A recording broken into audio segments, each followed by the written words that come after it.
Today is the last day to register to vote for the upcoming midterm elections. In Denton County, the registration numbers have piled up. Denton County election officials say they've seen a dramatic increase in voter registration. Over the past month, close to 10,000 people have registered to vote in Denton County. That's almost 30,000 more people than last year. Election officials say they've added 10 temporary workers to help with last-minute questions and concerns. Citizens like Lucky Wilson believe people should take advantage of having that right to vote. Early voting begins October 22nd and goes into November 2nd. You can find out how to register to vote at votedenton.com.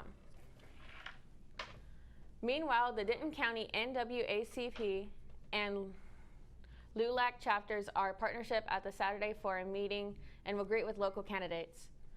Republicans, Democrat, and Libertarian candidates running for city and county offices are scheduled to attend.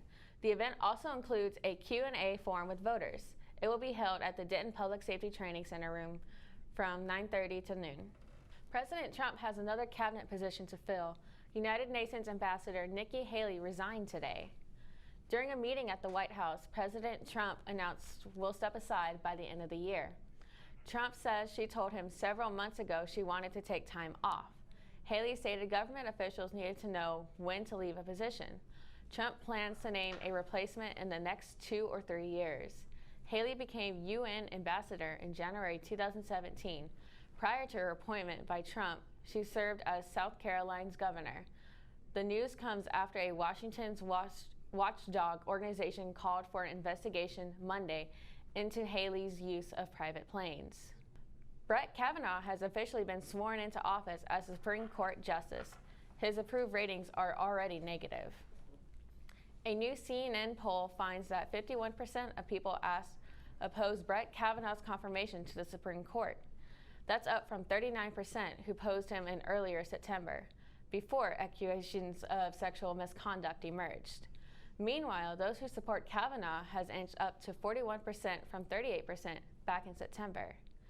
Most of this shift happened almost among party lines, with more Democrats opposing him and more Republicans backing him now.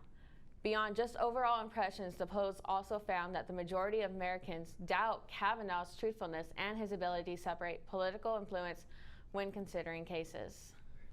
Good news for an Oscar-winning actor in a classical musical. Bad news for fans of a certain rapper.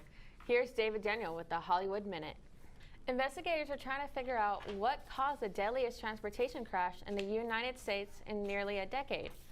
20 people were killed in upstate New York, including 2 pedestrians en route to a birthday party. CNN's Mary Maloney has the latest story. Amazon has plans to split its second headquarters, HQ2, between 2 cities. Dallas and Austin made it to a list of finalists announced earlier, but the Wall Street Journal reports Dallas is on an even shorter list. With Crystal City, Virginia, and New York City, CNN reporter Richard Reeve tells us more about it. That was Richard Reeve reporting.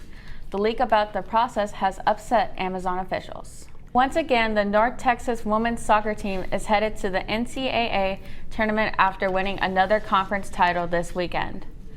The Mean Green defeated Southern Miss 2-1 on Sunday. Senior Aaliyah Nolan scored the first goal in the 16th minute, although Southern Miss quickly came back to tie the game 1-1. The game went into double overtime, but senior Lauren Buffet scored the winning goal. UNT was ranked the number 1 seed in Conference USA and were defending their 2017 title. This is the program's 15th conference championship, but it's their 7th in the past 5 years. Senior Karis Sanders was named a defensive MVP. Lauren Buffet was named offensive MVP. This Friday, the woman will play in the first round of the NCAA tournament against the Texas A&M Aggies, who are ranked 13th.